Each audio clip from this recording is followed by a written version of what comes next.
क्या होगा अगर आपकी अपनी मां मरने से पहले आपको सिर्फ एक ही काम सौंपे और वो काम हो अपने ही पिता की हत्या करना? एक ऐसी कहानी जिसमें आग है, खून है, दर्द है और एक ऐसा बदला है जो पूरी तरह इंसाफ भी नहीं लगता और पूरी तरह गलत भी नहीं लगता। आखिर तक देखिए और समझिए कि सच में क्या हुआ था इन दो बहनों के साथ। कहानी शुरू होती है बरसों पहले एक छोटे से घर में, जहां एक औरत रूबी अपने पति के साथ रहती है। ये पति दिखने में एक आम इंसान लगता है, प्यार से बात करता है, मुस्कुराता है, लेकिन अंदर से वो एक राक्षस है। रूबी की गोद में दो जुड़वा बेटियां हैं, रेसीन और अनाया। दोनों अभी बहुत छोटी हैं, बस 3 साल की। एक रात पति रूबी को बुरी तरह मारता है, गला दबाता है और फिर पूरे कमरे में आग लगा देता है। रूबी को लगता है कि वो अब बच नहीं पाएगी।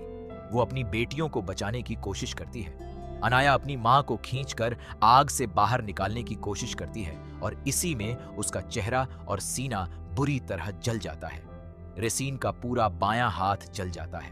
दोनों बहनें किसी तरह बच जाती हैं, लेकिन उनके शरीर पर हमेशा के लिए निशान रह जाते हैं। लोग सोचते हैं कि रूबी उस आग में मर गई और पिता, जिसे बाद में सब सिर्फ मैन यानी वो आदमी कहकर बुलाते हैं, वो वहां से गायब हो जाता है, जैसे कुछ हुआ ही नहीं। सालों बीत जाते हैं। रेसीन और अनाया अब बड़ी हो चुकी है, लेकिन बचपन का वो जख्म आज भी उनके साथ है। अनाया के चेहरे पर जलने के निशान साफ दिखते हैं, इसलिए लोग उसे अजीब नजरों से देखते हैं। वो शर्मीली और चुप रहने वाली बन गई है। रेसीन का हाथ हमेशा ढका रहता है। वो गुस्सैल है, लड़ाकू है, हमेशा अपनी बहन को बचाने के लिए तैयार रहती है। रात को दोनों बहनें बारी बारी से एक दूसरे के जले हुए निशानों पर बर्फ मलती हैं ताकि जलन कम हो सके। ये उनकी रोज की आदत बन चुकी है। एक दिन एक चौंकाने वाली चिट्ठी आती है और ये चिट्ठी उस औरत की तरफ से है जिसे सब मरा हुआ समझ चुके थे, उनकी अपनी मां रूबी। पता चलता है रूबी जिंदा है, लेकिन बहुत बीमार है। वो मरने वाली है और उसने सालों से खुद को भगवान जैसा एक दर्जा दे रखा है। वो खुद को अब गॉड कहलवाती है। उसके इर्द गिर्द कुछ और औरतें भी हैं जो उसे मानती हैं, जैसे एक छोटा सा गुप्त गुट बना हुआ है। और ये सारी औरतें कभी न कभी उसी आदमी की वजह से तबाह हुई थीं। रूबी अपनी बेटियों को बुलाती है, उन्हें देखकर रोती है, गले लगाती है, लेकिन प्यार जताने के बाद वो एक ही मांग रखती है। वो चाहती है कि उसकी बेटियां जाकर अपने पिता को ढूंढें और उसे मार डालें, पूरी तरह मार डालें। उसके लिए ये बदला ही इंसाफ है, यही उसकी आखिरी ख्वाहिश है। रेसीन को ये बात सुनते ही यकीन हो जाता है कि यही सही रास्ता है। वो बिना सोचे इस मिशन के लिए तैयार हो जाती है। आखिर उसने भी वही दर्द सहा है। लेकिन अनाया के मन में शक है, वो डरी हुई है। वो सोचती है कि किसी की जान लेना असल में उन्हें आजाद करेगा या उसी आदमी जैसा बना देगा जिससे वो नफरत करती हैं।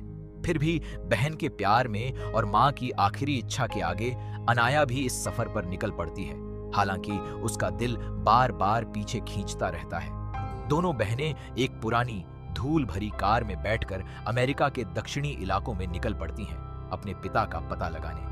रास्ते में उनकी मुलाकात कई ऐसे लोगों से होती है जो कभी न कभी इस आदमी की वजह से बर्बाद हुए थे। सबसे पहले वो एक औरत तक पहुंचती हैं जो अब एक धार्मिक गुट चलाती है। वो खुद को हीलर यानी उपचार करने वाली कहती है। पता चलता है कि ये औरत भी कभी उस आदमी की पत्नी रह चुकी थी और उसने भी उसका अत्याचार झेला है, लेकिन अब वो उसे भगवान जैसा मानती है और उसके वापस आने का इंतजार करती है, जैसे उसका दिमाग पूरी तरह उलझा हुआ हो। बहनों को यहां से एक अहम सुराग मिलता है कि उनका पिता कहां जा सकता है। इसके बाद उनकी मुलाकात एक वकील से होती है। यही वो वकील है जिसने बरसों पहले उनके पिता को कानून के हाथों से बचाया था, उसे किसी सजा से बचाकर आजाद करवा दिया था। बहनें उसे धमकाती हैं, उससे सच उगलवाने की कोशिश करती हैं और आखिरकार वो डर के मारे उन्हें अगला पता बता देता है। यहीं से कहानी में हल्के फुल्के मजाकिया पल भी आते हैं, क्योंकि हर जगह जो लोग मिलते हैं वो अजीब, कभी हास्यास्पद तो कभी बेहद डरावने होते हैं। फिल्म गुस्से और हंसी को एक साथ बड़ी चालाकी से पिरोती है। सफर आगे बढ़ता है और बहनों को पता चलता है कि उनके पिता ने एक नई जिंदगी बसा ली है, एक नई पत्नी के साथ, और उस पत्नी से भी उसे 2 जुड़वा बेटे हुए हैं। यानी ये आदमी एक बार फिर से एक परिवार बनाकर जैसे पहले कुछ हुआ ही न हो वैसे ही आगे बढ़ गया, जबकि उसकी पहली पत्नी और बेटियां जलकर बर्बाद हो गईं। ये बात रेसीन और अनाया को अंदर तक हिला देती है। ये देखकर कि उनका दर्द इस आदमी की जिंदगी में कभी रुकावट नहीं बना, वो जैसे कुछ हुआ ही नहीं वैसे आराम से जी रहा है। आखिरकार दोनों बहनें उस घर तक पहुंच जाती हैं जहां उनका पिता अब रहता है। पिता उस वक्त घर पर नहीं होता, लेकिन उसकी नई पत्नी और दोनों सौतेले भाई घर में मिलते हैं। बातचीत बिगड़ जाती है और गुस्से में रेसीन उस नई पत्नी को मार डालती है। इसके बाद जब एक सौतेला भाई अनाया के जले हुए चेहरे का मजाक उड़ाता है तो रेसीन का गुस्सा और भड़क उठता है और वो उस भाई को भी मार डालती है, फिर दूसरे भाई को भी। घर के अंदर चारों तरफ खून ही खून फैल जाता है और ठीक इसी वक्त इसी मंजर के बीच पिता घर लौटता है। वो अपने ही घर में इतनी लाशें देखकर भी न डरता है न घबराता है, बल्कि एक अजीब सी ठंडी शांति के साथ इस मंजर को देखता है, जैसे उसे इसका कोई फर्क ही नहीं पड़ता।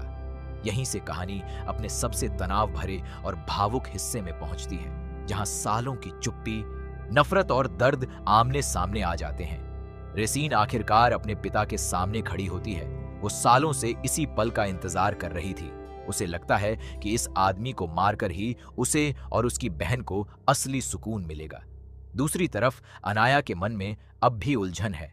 वो जानती है कि हिंसा से शायद वो आदमी खत्म हो जाएगा, लेकिन जो दर्द उसने बरसों झेला है वो दर्द इतनी आसानी से खत्म नहीं होगा। आखिरकार जो होना था वो होता है। बदले की आग में रेसीन अपने मकसद को पूरा करती है और वो आदमी जिसे सब मॉन्स्टर यानी राक्षस कहते थे, आखिरकार उसका अंत हो जाता है। लेकिन यहाँ फिल्म एक बड़ा सवाल खड़ा करती है, क्या बदला लेने से सच में सुकून मिलता है? क्या इंसाफ मिलने के बाद रेसीन और अनाया के अंदर का दर्द खत्म हो जाता है? जवाब उतना आसान नहीं है जितना लगता है। रेसीन को वो जीत तो मिलती है जिसका उसे इंतजार था, लेकिन जो सुकून वो ढूंढ रही थी वो पूरी तरह उसे नहीं मिलता।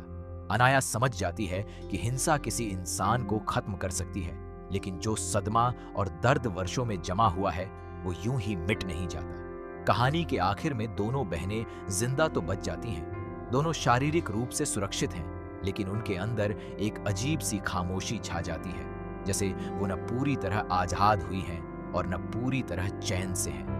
वो अब अपने अतीत से भागना बंद कर देती है, लेकिन उसके साथ ही उन्होंने जो किया है उसका बोझ भी अब हमेशा के लिए उनके साथ रहेगा।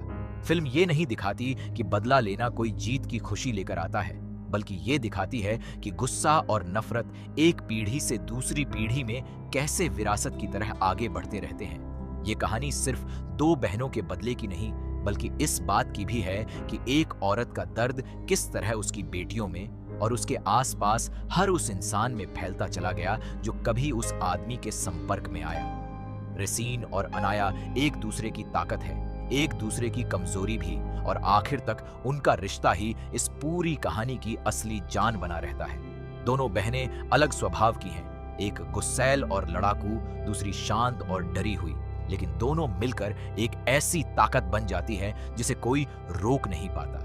ये कहानी दिखाती है कि कैसे एक बचपन का सदमा पूरी जिंदगी को बदल सकता है, कैसे एक माँ का दर्द उसकी बेटियों के लिए एक मिशन बन जाता है, और कैसे बदला लेने के बाद भी दिल का खालीपन उतनी आसानी से नहीं भरता।